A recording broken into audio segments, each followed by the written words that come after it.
iblis itu adalah dari bangsa jin. Surat apa itu? Surat Al-Kahfi. Bukan tentang dari jin langsung di surat Al-Jin. Di surat Al-Kahfi Allah sampaikan bahwa iblis itu sebenarnya adalah asalnya bangsa jin yang sangat soleh dan taat.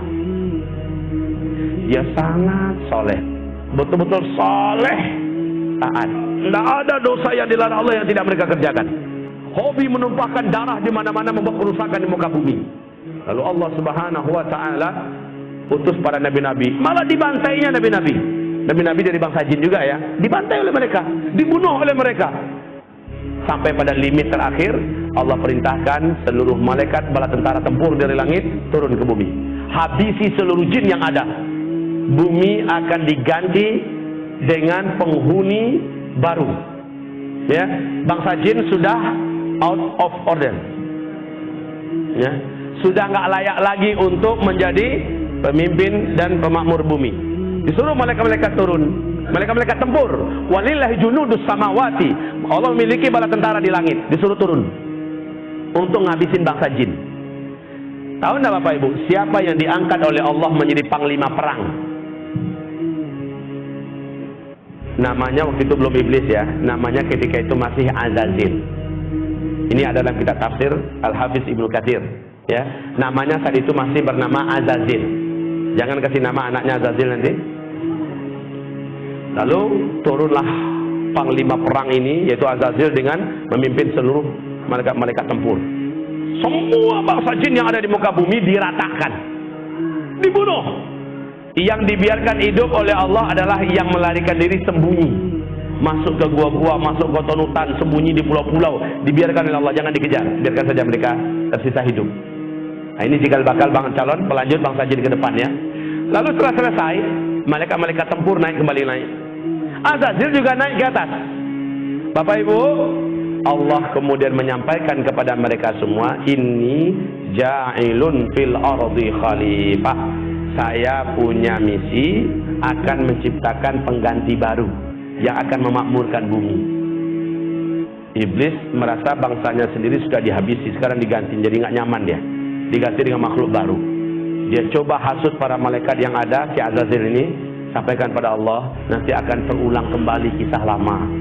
Orang kamu numpahkan darah buat kerusakannya kayak lama-lama aja. Ya udahlah, kita aja lah. Kita aja makhluk Allah, khusus nyembah Allah. Bahasa Azazil ini disampaikan oleh malaikat kepada Allah. Qalu ataj'alu fiha man yufsidu fiha wa yasfiku ad-dima wa nahnu nusabbihu bihamdika wa nuqaddisu lak. Qala inni a'lamu ma la ta'lamun. Para malaikat menjawab, termasuk si Azazil, jubirnya Azazil, ya Allah, apakah kembali akan engkau ciptakan di muka bumi makhluk-makhluk baru yang nanti akan membuat kerusakan dan pertumpahan darah seperti yang sudah-sudah?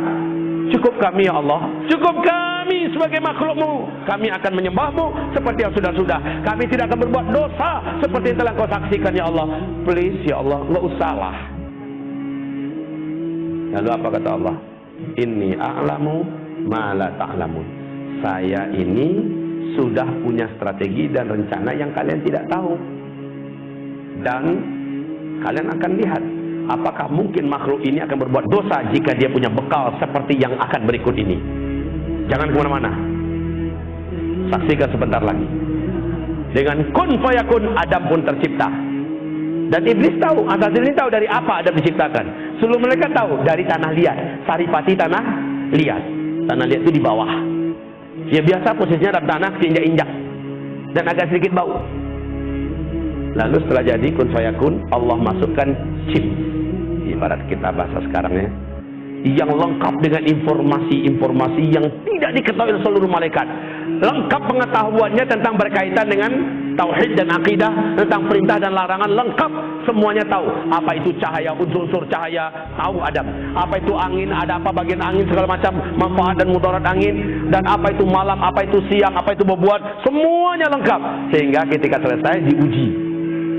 Lalu Allah bertanya, malaikat-malaikat, sini kumpul kalian. Kamu juga Zil, sini Zil, ada Zil. Ya, sini Zil. Saya mau uji kalian semua. Coba hadapi orang macam ini, makhluk baruku. Adam, diuji, kalah semua, tumbang semuanya. Lalu Allah berkata, orang yang macam ini, yang ilmunya tentang aku luas, ilmunya tentang alam semesta aku luas, dia tidak akan pernah mau berbuat maksiat dan dosa. Makanya dikatakan innama yakhsyallaha min ibadihil ulama. Yang paling takut kepada Allah dari seluruh hamba-hambanya adalah orang-orang yang berilmu. Jadi orang yang berilmu tidak akan berani berbuat maksiat karena dia takut kepada Allah. Setelah itu memanglah sujudlah para malaikat, karena Allah perintahkan sujud. Nah, si Azazil yang dari awal memang menyimpan sesuatu di dalam dadanya, yaitu hasad, dengki. Dia tidak rela dan dia tidak mau kalau orang senior yang hidupnya telah teruji selama ini patuh dan tunduk pada Allah, masa dia yang harus sujud pada junior yang baru saja jadi. Lalu dia nggak mau. Allah berfirman, mana'aka la tasjud li Adam. Apa yang menghalangi kamu tidak mau sujud? Apa jawaban iblis? Saya senior ya Allah. Ana khairun minhu, saya lebih baik. Kan nggak mungkin lah. Khalaqtani min nar wa khalaqtahu min tin. Karena nggak mampu menjawab tentang masalah ilmu, dia mencoba mengandalkan dirinya dari unsur penciptaan. Saya kau ciptakan dari api. Api itu terhormat ya Allah. Allah pula mau diajarinya. Api itu letaknya di atas, terhormat, nggak berani orang permainkannya. Dia sangat berwibawa, anggun.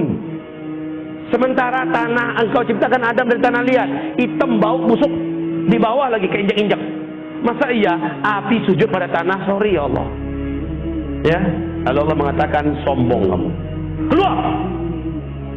Baik, Allah katakan gelar iblis saat itulah, nama kamu sudah diangkat dengan nama baru yang menjijikkan, yaitu iblis. Aba wastakbara wa kana minal kafirin. Jadi kafirlah dia. Iblis jadi kafir. Bapak Ibu.